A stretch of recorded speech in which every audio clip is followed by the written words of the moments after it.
So it's been 1 full year since I became a full-time indie game developer. I figured I share my thoughts on what the last year has been like, what are the positives of going full-time, what are the negatives, and also what recommendations I would give to you if you really do want to become a full-time indie game developer.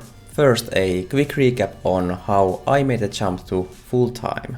Previously, I was working as an IT project manager in a Finnish energy company. I had been working there something like 4 or 5 years, and overall I thought it was a great job. The pay was good, the benefits were nice, and the people there were really friendly, but I wasn't really excited about the job anymore. I wasn't motivated to improve, and day by day I was getting more and more bored with it.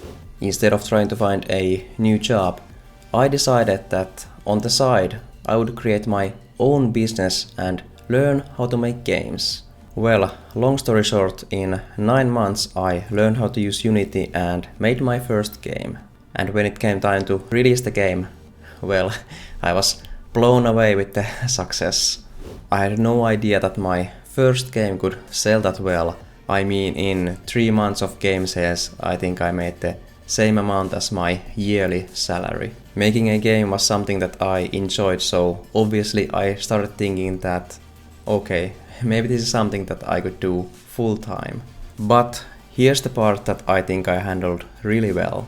I actually didn't quit my job then and there. Instead, I kept my office job, and also on the side I kept working on my game. While my sales numbers were extraordinary at release, I knew that as time goes on, the sales will drop, as with any game. So I wanted to monitor how the sales develop and if this was really something that would support me and my family further into the future.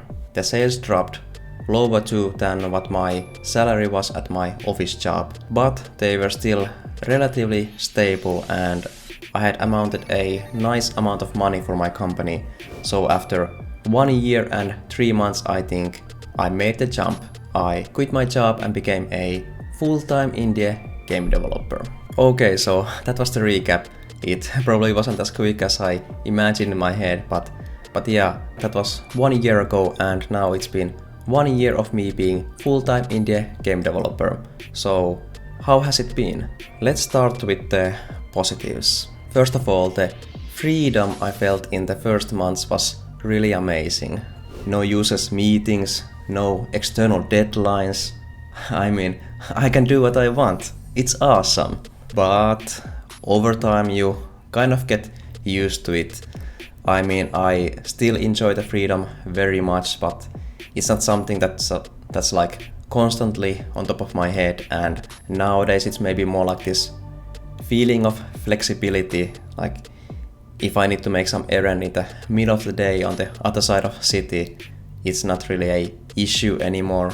I don't need to try to make room between meetings to go on a walk with my dog, and it doesn't really matter to me if something happens on a Wednesday or Saturday. Aside from freedom with entrepreneurship, there comes this feeling of pride.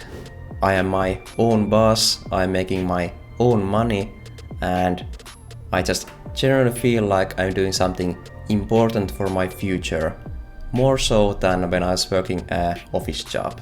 And last positive thing I will touch upon is that being a full-time indie game dev is exciting. I mean, working on games is exciting, at least most of the time, but there are also other things that are exciting. Like, for example, for me, this financial aspect is very exciting with game dev.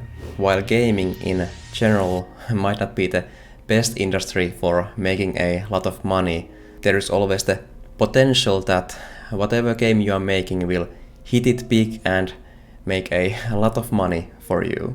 Maybe it's kind of like the same psychology as with loot boxes or just gambling in general. Like your game might make $0, but it might also make $1 billion. Maybe the chances aren't on your side on that, but yeah, it's hard to find that kind of excitement if you're just working on a salary at a normal job. And actually, money is a very good jumping point to the negatives. When you make the jump to full time, it's at first very easy to just focus on the positive sides, but after a few months you start to notice the negative parts also.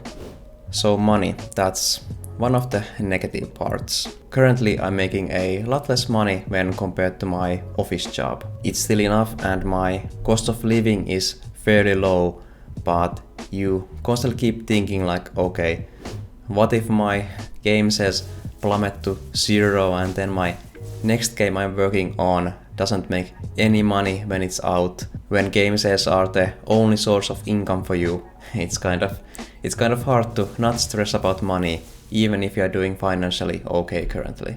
When I was working on Mortal Glory and was still employed at my office job, it wasn't nearly as stressful with the money stuff, as I didn't really have any expectations how the game would sell and I didn't really need any money from the sales. But now it's different. Now I need my game to sell, and if not this game, then the next game at the very least. Now I constantly keep worrying about if my game is commercial enough, or if I should have chosen an idea that is like more approachable for the mainstream audience and things like that.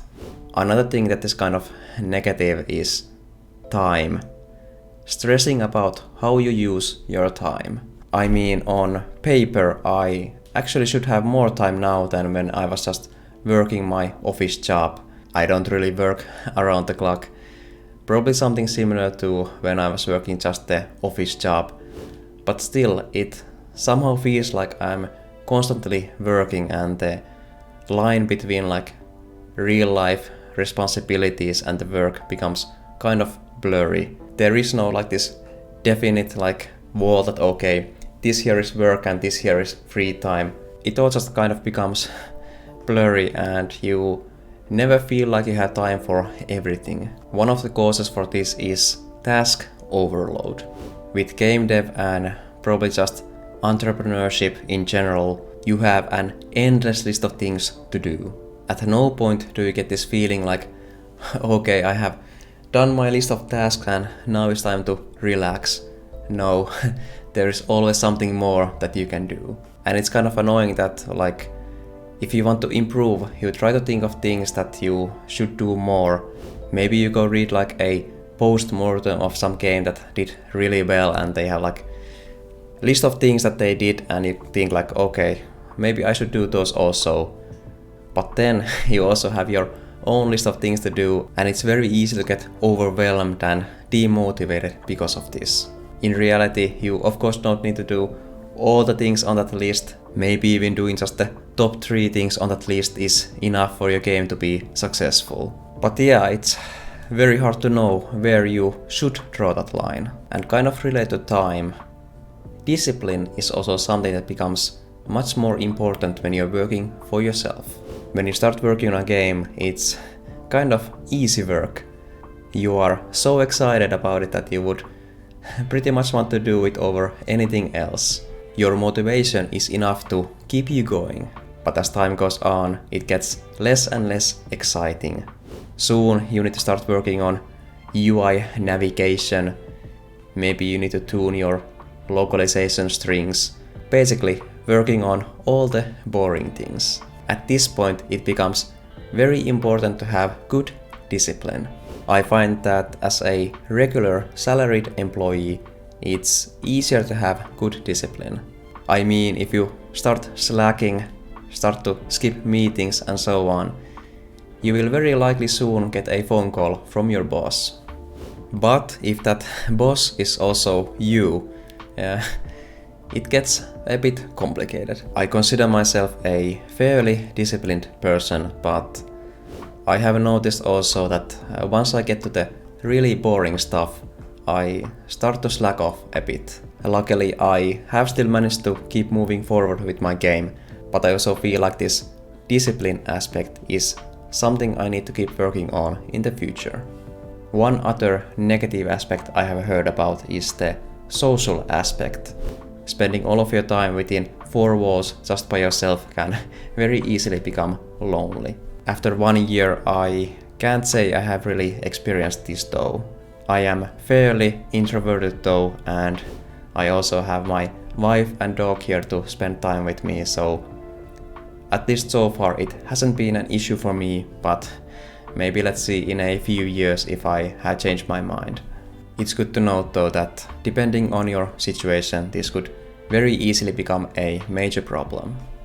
I'm sure I could still come up with some maybe more minor negative things, but maybe I'll leave it at that. All things considered, and funnily enough, I think becoming a full-time indie game developer has actually given me more appreciation for salaried work.